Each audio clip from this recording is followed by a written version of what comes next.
What's up, everybody? It's Pikel with League of Items, and today I'm joined once again with Mick Scraggs.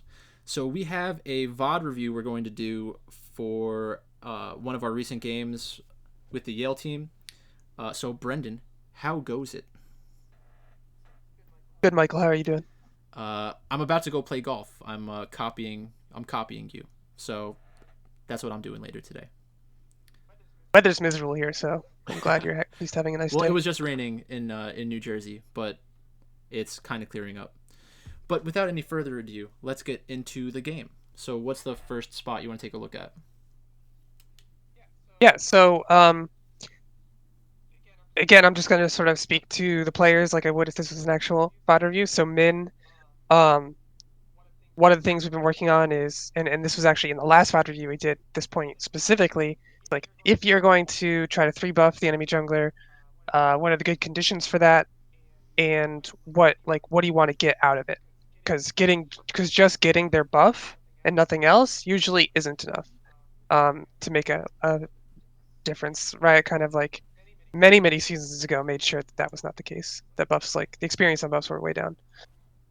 Um, okay, but regardless, we've got a good jungle matchup here. We've got good lanes that can come help if you need it. We know where Nunu starts. We call it he gets leash bottom, and so we invade enemy blue. This is good. Last time, yeah, we talked about that point about like so get the buff and then something more. So, Min, you go for wolves. Now, obviously, no one is reacting on their team for the most part. So, you know, there should always remain an very open line of communication between the three of you about when people start moving and if you can move yourselves. It seems like the communication's there, and Min, you should feel very confident in doing whatever the fuck you want to do right here. Okay, you are essentially trying to make Nunu your bitch, right? If he comes here to get his camps, you just run at him and press Q, and he can't really mess with you. Do your best to like dodge his snowball so he doesn't get aftershock, and then that's how it should go. And then the lanes should come to you, even if they have to drop one or two CS. They should always try to move at the same time, if not first. Looks like Orange would be able to move first for the most part. Yasuo might have a little more difficult a problem, but um, don't be afraid here. That's the main thing. Is don't be afraid. Like this is your sector of the jungle. In a Trundle versus tank matchup, right? And actually in Trundle versus most champion matchups. Um, so I want you to also not worry about like leaving stuff behind. I think you can go ahead and like finish off these wolves, and then after this, considering the fact that let's talk about like what information we have right now, right? We don't have any information about our bot side of the jungle. So the first thing you need to ask yourself when you're doing a map split like this is, you know, is he coming here or is he just going to go to my side of the jungle? And in both cases, what is my response? So if we already talked about if he comes here, will you just fight him and your laners move to help you? And we have a very like strong 3v3 in their jungle in the beginning of the game. Number two, if he goes to your jungle, what's he going to do? He's going to farm it all, right? So what do you want to prevent him from doing that? Can you prevent him from doing that? Well, here the answer is an emphatic yes, because your bot lane has priority. So this is Min where you want to sort of take control of Jeff and say, hey Jeff, can you like walk up and like see if he's on my blue buff right now? Maybe drop a ward on it. We do have trinkets on both these guys right now, I think. Yeah, and you're now sort of in charge of this situation, Min, and you need to tell Jeff obviously, he's a Janna, so he needs to be a little cautious. But we need to find out if Nunu went to your jungle. And then if he is there, then your response, of course, is to finish clearing his entire sides because you don't want him to get more camps than you. You always want to keep, especially as Trundle, keep that tempo going. Um, and then if he's not there, I think, in my opinion, you still go to his Gromp and you finish these wolves and you finish the Gromp. Now, why do you finish the wolves? Because he's going to come to this part of the jungle anyway pretty soon, and so he's going to clear them pretty fast himself. Yeah, it would. So you're not like affecting the respawn time, right? Yeah, Like the only reason you would want to leave the Wolves is if you think he's not going to be here for a long time, and then he's going to miss out on like a whole entire like cycle of Wolf respawn. But because he's probably going to be here soon, you finish it, do the Gromp, uh, or the only other option I would say is like because you're Trundle, this is specific to like Trundle, J4, Kindred. Like there's a few champs that are really, really, really strong level two. Um, Trundle is definitely one of them with the Pillar. Wait, did you go Pillar? Oh, I think yeah, so W is fine if you're just looking to power clear his full side of the jungle, but if you're looking to do a level 2 gank, always go pillar level 2. And you have a Yasuo here who's going to pull wave versus Zoe. She's very vulnerable, so you could just walk mid and get her flash pretty much for free, relieving a lot of pressure on the melee versus range matchup here. I don't think you can do much top. But yeah, you should be thinking about your options here, okay? I think there's a temptation for especially new junglers is like when you're in enemy territory, you feel like on edge, you feel yeah, nervous, you feel like oh shit, if they come here, like I'm dead, and then the whole game's over because I invaded and got too cocky. No, you are in control of this situation. In the matchup, you got to be confident. You got to just take all his stuff. If he comes to challenge you, you fuck him up and call your laners. You take control of your support player to make sure he's not getting your side of the jungle, and then you do this all correctly. You get 3 quadrants of jungle, and you just power farm this. And Nunu is left like sucking his thumb trying to get a gank somewhere. And as long as you're telling the rest of your team like Nunu doesn't have anything to farm, so he's going to try to gank somewhere, then your team has to play accordingly. And if they die, it's their fault. yeah, Okay, but yeah. So there's a lot more options here. This I think is just like what you did already was good, but now these decisions are not great. So you're spending a lot of time walking because you think he might be down here and you want to go fight him when your support could have gotten that information for you. Meaning, and then you could have just farmed your top side down towards your bot side. You have all the time in the world to do that, and just make sure your Ornn knows that Nunu's going to be top soon. That's the ideal situation. Obviously, Lance, I talked to you one on one about that situation and how to fix that. Yeah, this total waste of time. Your the advantage that you got out of invading him has already disappeared. mm-hmm. Like he's already level 3, and you're level 2. And so, um, in this case where you're trying to like power farm and take camps and counter jungle, and you opted into the W second instead of pillar for the cheesy gank, then just power farm. Like get greedy. Don't worry about mid. Mid died. There's not much you can do here without pillar. Yeah. So the And you should have had. Oh, go ahead, Michael. well, I was gonna say the one thing that I would have said about his original invade on blue side is that you should really be looking to hit level 3 on your third camp. So probably don't go for the wolves. Just you start your red buff, go to his blue buff, take blue, take romp. Now you're level 3. Now you have a lot more options. Instead of That's actually a great yeah, point. instead Yeah, of running away from wolves, level 2. Because even if you finish wolves, you're not gonna get level 3 anyways. level 3. So Yeah, I would say definitely prioritize the level 3 because let's say you are level 3, you have the blue buff, you have the red buff, you have golem or gromp, and then you have the option of ganking mid lane, the option of ganking top lane, or fighting Nunu if he comes into your jungle. So I think that's probably the way to go, and that's due to you're like a new jungler, completely reasonable to make this kind of decision. But in a competitive match, this is where it's important to make as many correct decisions as you can. So just keep that in mind for your first clear in the future.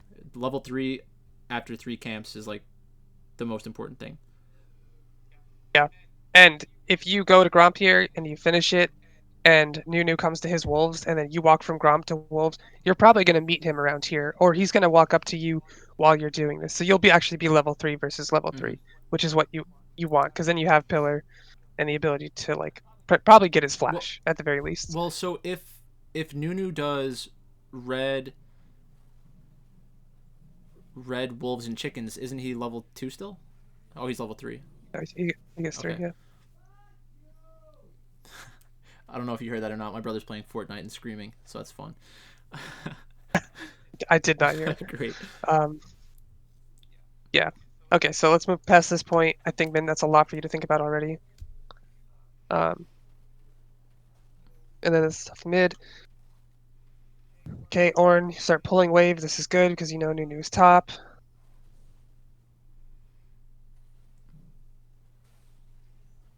The other thing is we should also give Min credit for for playing Trundle on such short notice. This is not a True. not a typical min champ.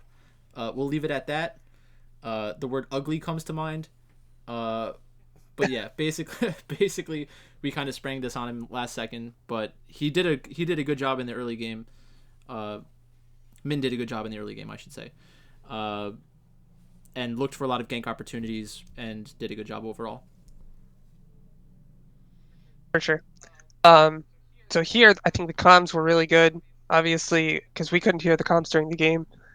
Obviously, the Alistar roam was called here, and that's the big wild card. Anytime you're versus an Alistar, I'm sure a lot of people remember um, the first time like Smoothie played Alistar in 2018.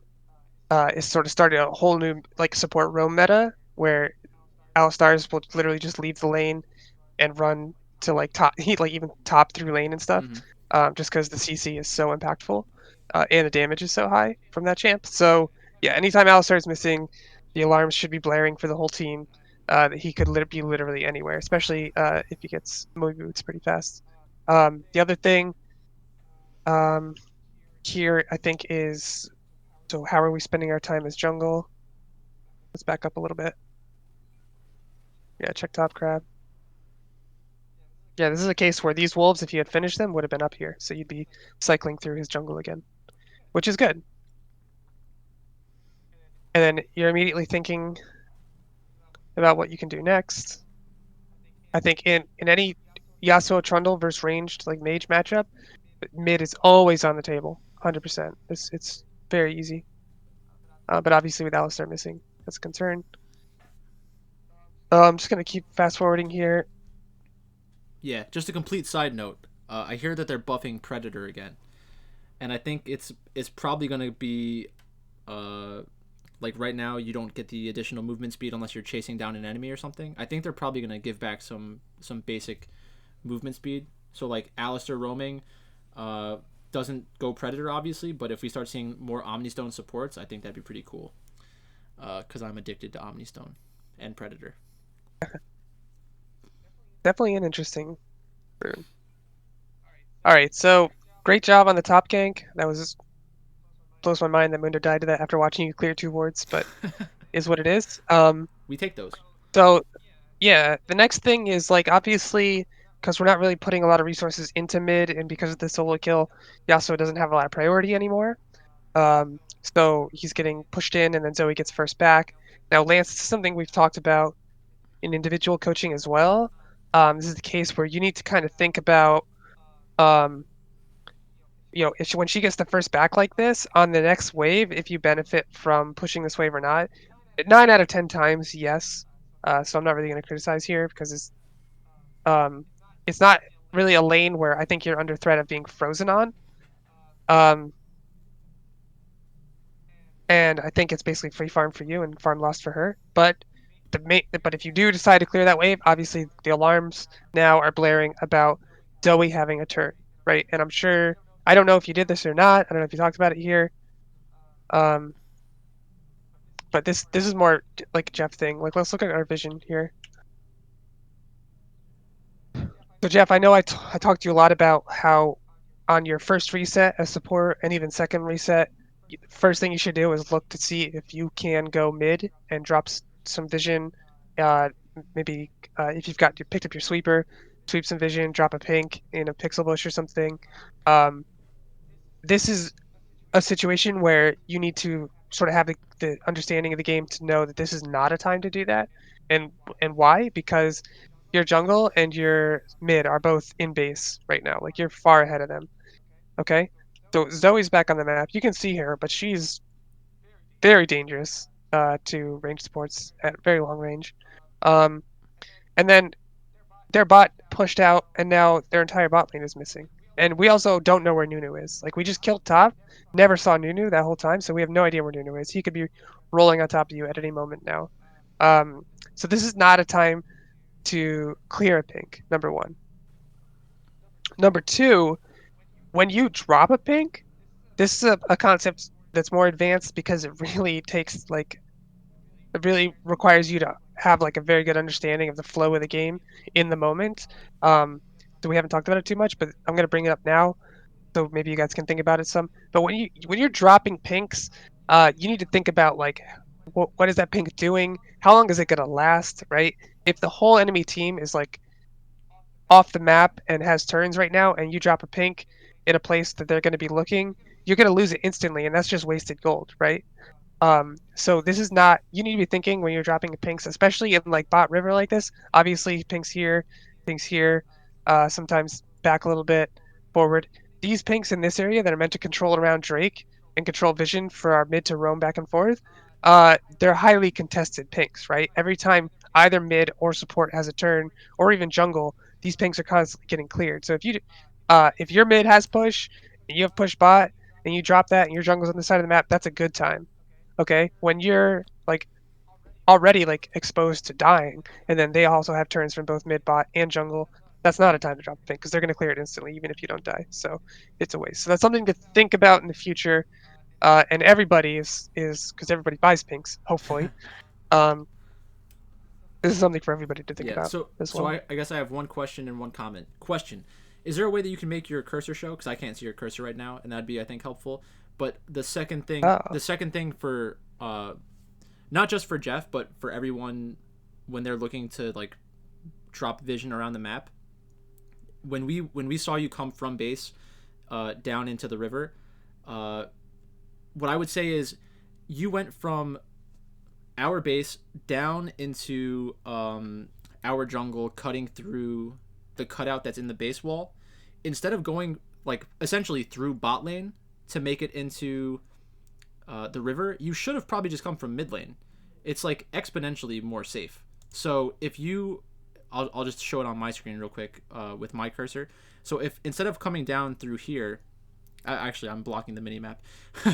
Instead of coming down through our jungle, if you walked down through mid lane and then walked from like that straight line from our tier 2 tower down into the dragon pit, you could have walked through a much safer area, dropped a regular ward in the long bush on the side of mid lane, and then you could have walked to clear a pink potentially. And this way, you're dropping vision that could help the mid laner, and then dropping a pink that could help the mid laner and clearing a ward, instead of just walking down through our jungle.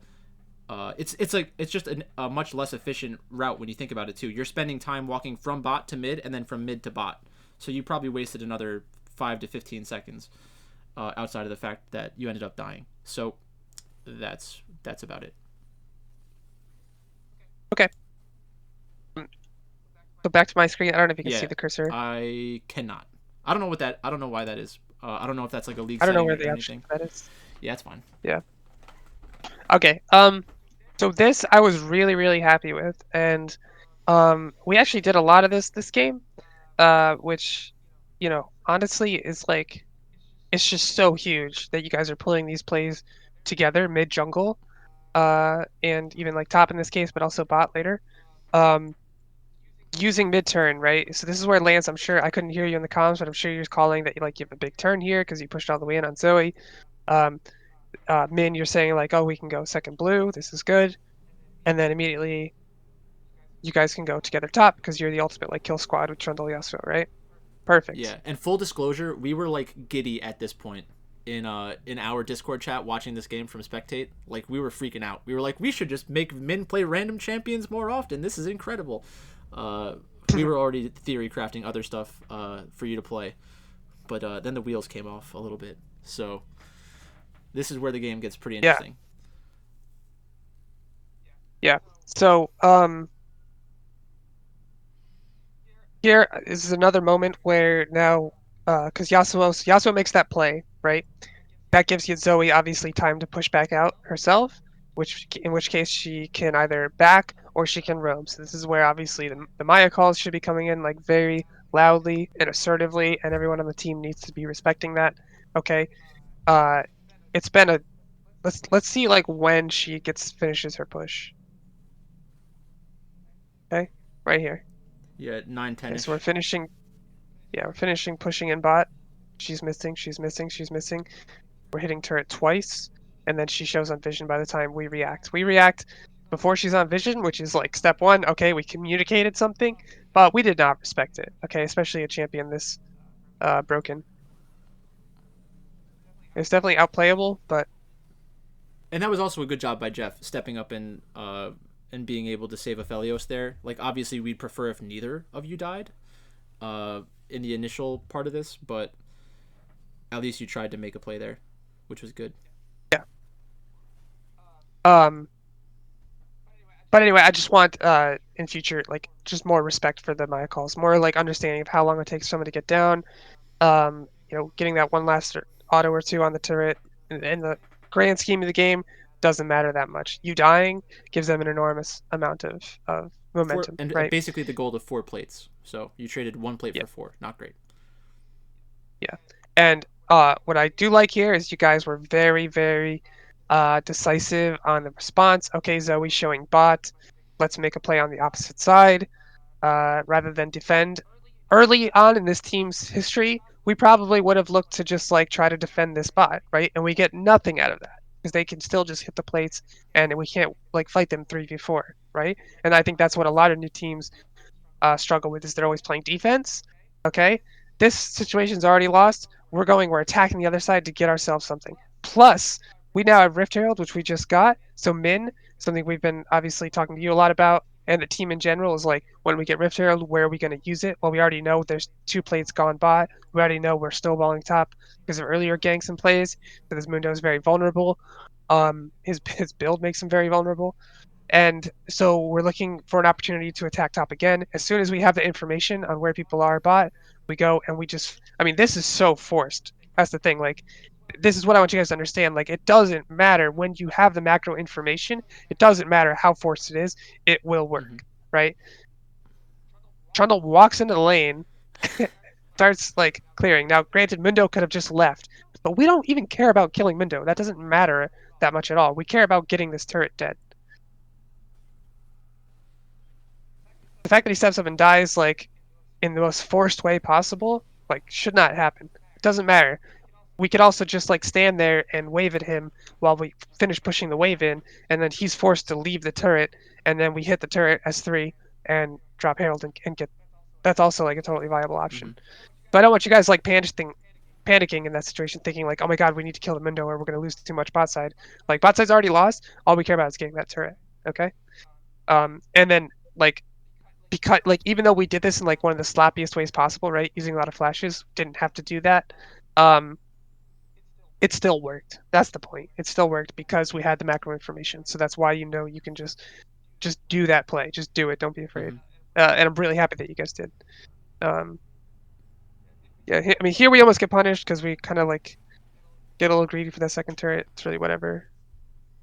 I probably wouldn't be saying that if you guys had died. Yeah. Yeah. But yeah, just you got to think about the timings a little bit. Now here, okay, this is a situation. This is the most important point in the game.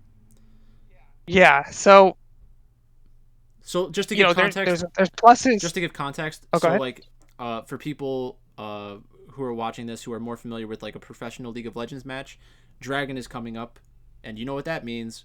It's time for some kind of fight. There will be a contested object. There will be a contested dragon almost every time it spawns in the LPL and LCK, and it doesn't. It's not necessarily the same in collegiate because they're more likely to say, "Oh, just trade. You know, just trade, trade, trade." Like people fall in love with trading in the collegiate scene and the amateur scene because they think it's like some kind of smart decision. But if you're just like trying to trade and not actually trading or saying we can give this one away and fight the next one, it might sound smart in the moment, but you're also giving up opportunities to like increase your own advantage. So we have Dragon coming up. Lance looked to make a play in the bot lane, didn't really happen, but we can just play it out from here. So in my opinion, now what I'm loving about this game so far is this cadence we have going where it's like back and forth, back and forth. Like our mid laner is pushing wave going top, pushing wave, going bot, pushing wave, going top. Like you're always looking to do things, Lance, which is exactly what I've been working on you with. So really happy about that. Min, you're working with him, okay? You're thinking, where's Lance going? Well, that's where I'm going. Or maybe it's the other way out. Maybe Min is the one ordering you around. I'm not sure. I can hear it, but um, regardless, doesn't matter. You guys are doing it, and this is good. And then here, Orn, the concept at the most basic level is correct. Okay, we killed their top tower. Now I should be able to go and affect the map. Okay, but now is not the time. And why? Let's start with the absolute very basics. Let's look at the waves. Okay, these are the variables. Waves are always the variables on when a play happens. So mid is pushed out. Good. Yasuo has big turn. Good.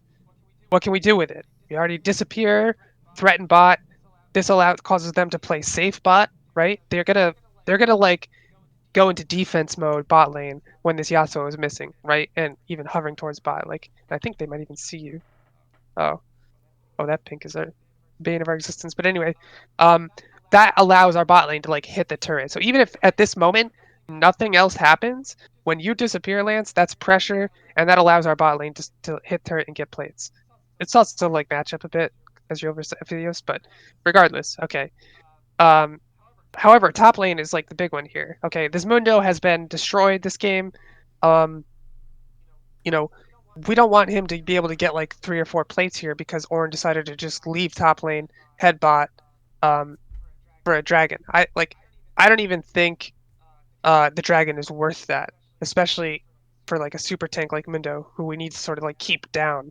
Um, so the correct play in my mind, because we got both TPs coming up here for top laners, is Ornn, you need to get back top to catch this wave, and then you should be able to push the next wave against Mundo, right? Because he's died 3 times. You've got a lot of resources. You got your magic resist, um, and catalyst. Like you can play aggro, and if Nunu shows top, to try and like punish you for playing aggressive on the Mundo, then we just get dragon for free, right? Um, but you need to get up here and get this wave pushed out, and then use the fact that you've pushed the wave to create the pressure on the map that allows us to get dragon, right? If you have a pushed wave and then you guys both TP to the fight, well, then it's an even situation. If you have a pushed wave and then you start walking down towards dragon from there, the Mundo, like they're gonna have to make a choice. Like, do we want to potentially fight 4v5 and have Mundo TP into the fight after pushing top and like playing greedy? Um, which is not an ideal situation because Ornn engaged, Trundle, Yasuo, all these champions can engage much faster than a Mundo teleport coming down, right? So anyway, that's a lot of like detail. The point is, look at your wave. If you walk down now, this is going to be on your turret in seconds, and then he's going to be getting a lot of free stuff unless we make something happen bot. And if nothing else happens bot, um, other than the dragon, I don't think that's worth it because we can get the dragon Yeah. anyway, right? Because you have teleport coming up, and because you're so much stronger. We have the mid turns. Like our bot lane, even though they've died, is like pretty strong here. Yeah. Um, so what ends up happening is I think now, so moving past that, right? Orange should be top lane right now, saying, "Guys, wait, let me push out top wave and then come down. I have TP." That's the comms from you, Mauricio. Yasuo, you have the turn. You're creating pressure. You're allowing our bot lane to hit. They have to play safe, but we can't make the play yet, right? Mundo has TP coming up. We know that. Trundle's not here yet. We don't know where anyone else on the map is, right? So you could actually just get like like ambushed here, while trying to make some kind of like dive play happen. So I think this is an overuse of turn, Lance. I think you should have like disappeared, known that like we have to like wait a while before these two guys can like sort of be an impactful, and then return mid and like keep pushing. And even like that could have turned into a situation where Ornn is like ulting fast on the Zoe and Trundle, and you guys are killing Zoe mid in preparation for the dragon. If you're just back here, right? Instead, like a random fight breaks out,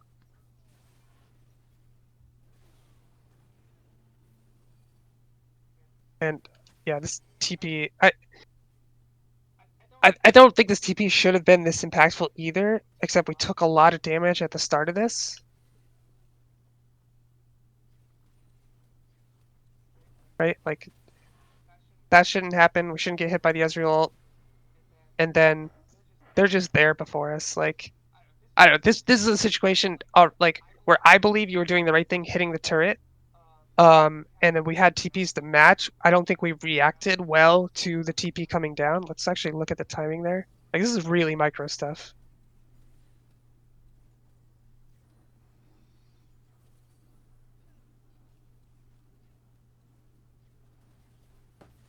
Oh no, we basically reacted in time. Yeah, I mean this is a tough situation. It's a very good play from them. Yeah, so I guess the other thing to say would be like even though they ended up making a good TP play, uh, which invalidated Ornn walking down first, if Ornn was top lane, he'd be getting a bunch of CS instead of dying in a bot fight. Maybe he would have TP'd down there, but with the way that it was going, it would have been a wasted TP anyways. So it's tough to really say what the best course of action would have been in retrospect, but going into it, you should be making decisions on what we know. And we know that Dragon is coming up. We know that bot lane is shoved in. And we know that you have a lead on Mundo, so you should be shoving in the top lane and moving down afterwards. Because, like Brendan was saying earlier, if we let Mundo stay top lane and he doesn't go bot, then the best case scenario for us is that we trade top tower for bot tower and dragon. Anything less than that is probably a loss. Should be considered a loss for us. And I think I mean I would say this again. I think this is a very difficult play to analyze because there's so much hindsight in Yeah, it. Like you guys have a lot of variables that tell you can hit bot turret.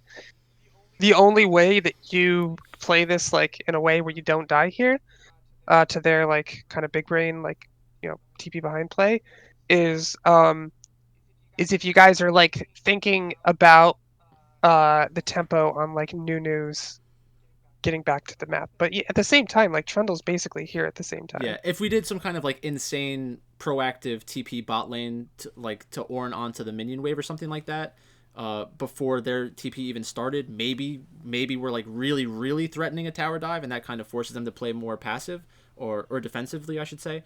But I mean, that would have been a crazy call to make. So I think we're fine just moving past this point.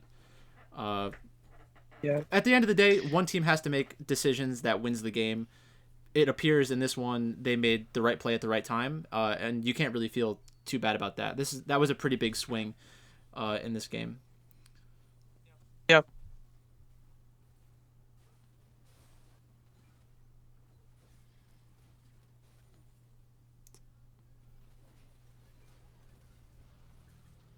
Okay. This is a good TP response because we know we have TP advantage here.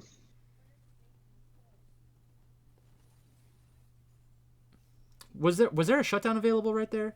Because like that's the kind of thing where giving it up to Dan would have been ideal, but I know we're not really in a spot where we can uh, easily determine who's going to get the gold from a kill. We just kind of want to secure the kill. Yeah, I think we probably could have given it to Ophelia. So it wasn't a shutdown, but yeah, it's something to think about in the Mm-hmm. future, then for sure. Um, but the main point here. Um, Now, unfortunately, you know, our draft wasn't great because we cornered ourselves into like all AD damage and then counterpick support, versus a team that is comfortable playing all these tanks, right? And has the ability to still pick on the 4-5 like a super tank top because we already picked Ornn, and then a tank support.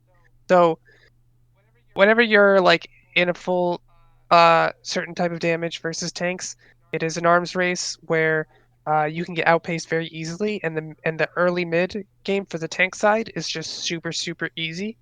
If the damage side is not snowballing pretty hard. So this is a situation where maybe we want to be avoiding fights until we have a chance for our um, Aphelios and Yasuo to start getting some armor shred and like get their core items. Like once later in the game, this would be the easiest game that you guys have ever Mm-hmm. played. But um, unfortunately, like the mid game is very tank favored, especially if we screw up Yeah, once. And we screwed up once in a big it was way the here. worst way possible. Um, Just the fact that yeah, Mundo was basically dead in the water, comes down to a gank bot lane, gets 3 kills, and guess who's alive and well? It's Mundo. And then he just smashed everybody in the face and Yeah. feels bad, man. Yeah, so I can definitely take some responsibility on not preparing well enough for what we're gonna if we're gonna leave Zoe up.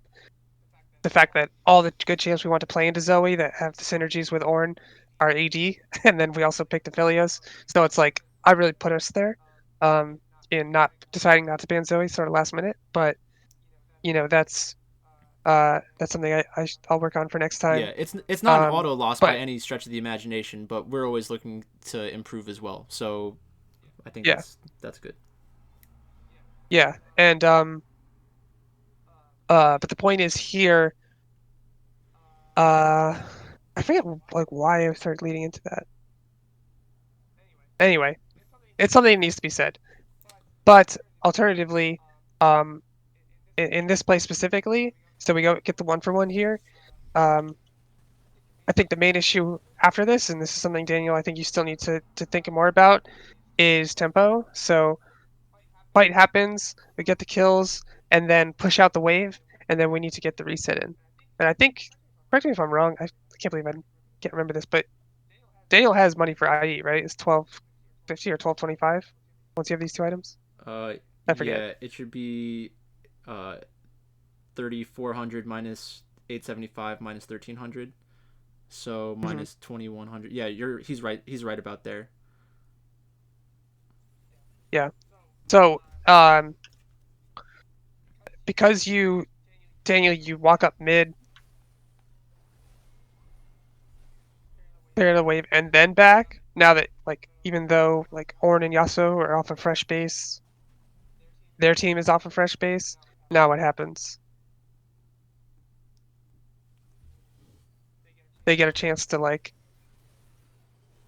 basically destroy this mid. And the honest truth is like this might have just happened anyway. Mm-hmm.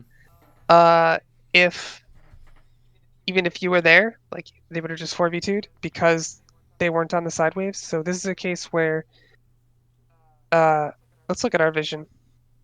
Like, how could we prevent something like this happening? Because okay, they're not showing on the side waves. They don't have any need to be there.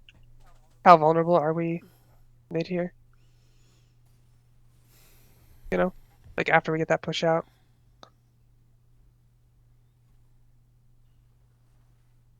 because we return to side wave, we return to side wave, we return to jungle.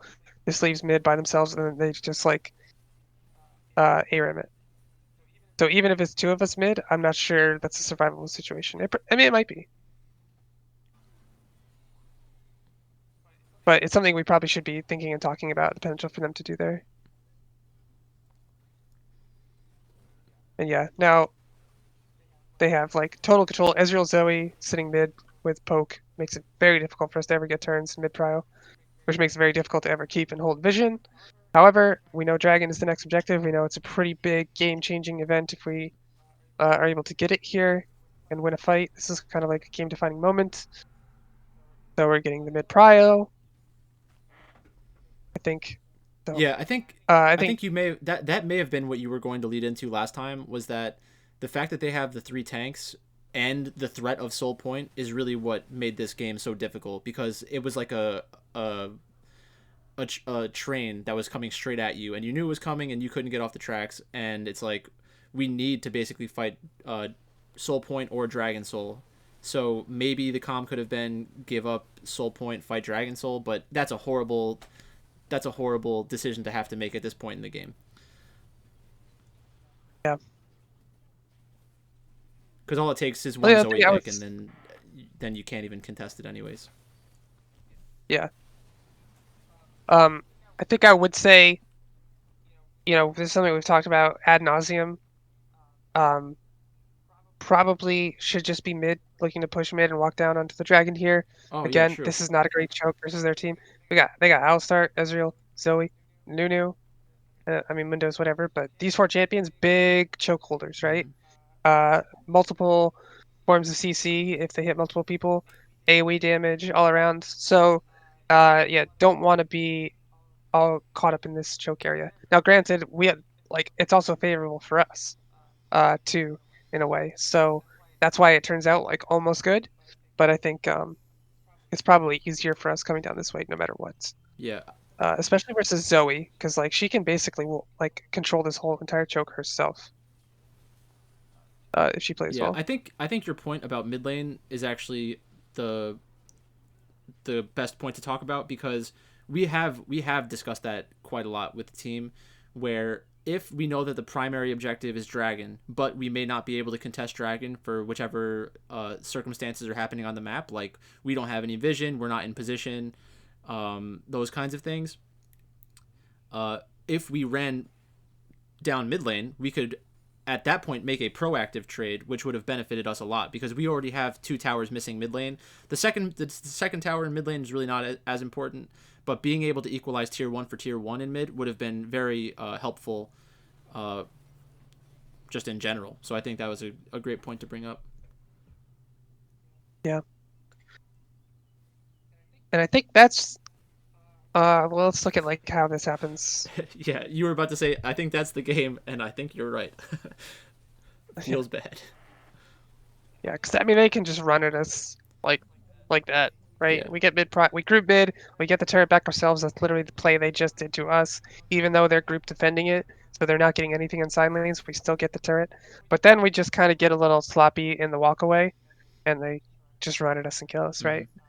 And this gives up Baron. So could be a little more disciplined to make sure we're moving out in like the same direction or more safely, because when we're sieging that turret, think about what they're doing, right? If they're like three mid, um, and there's someone else on the map who's not quite there yet, they're calling for that person like, we need defense mid, we need defense mid, right? So even if you get that turret, like by that time, most of those people, if they haven't shown them sideways, they're probably coming mid, and they're probably going to look to fight as you walk away, especially if they've landed any kind of poke, Mm-hmm. which they kind of did. So obviously this is stuff that's like tough to like think and like analyze in the middle of the game. And you, as you walk away from this turret, you're thinking like about what's next and not necessarily what could happen in the moment right then. So, um, a lot of this is just the gold lead and composition punishing us as well. Like, there's nothing we can do when they run at us here. We just have to like let them and just get away with our lives. So, um, yeah, at this point now Baron's gone. The game's very much over. I want to go back. Actually, I remembered something I wanted to mention. To that first game-changing play. This is also one thing I forgot to talk about. This is also a butterfly effect. This is the play where Mundo TP's on the spot. This is also a butterfly effect of that first uh, situation where. One sec. Oh, sure.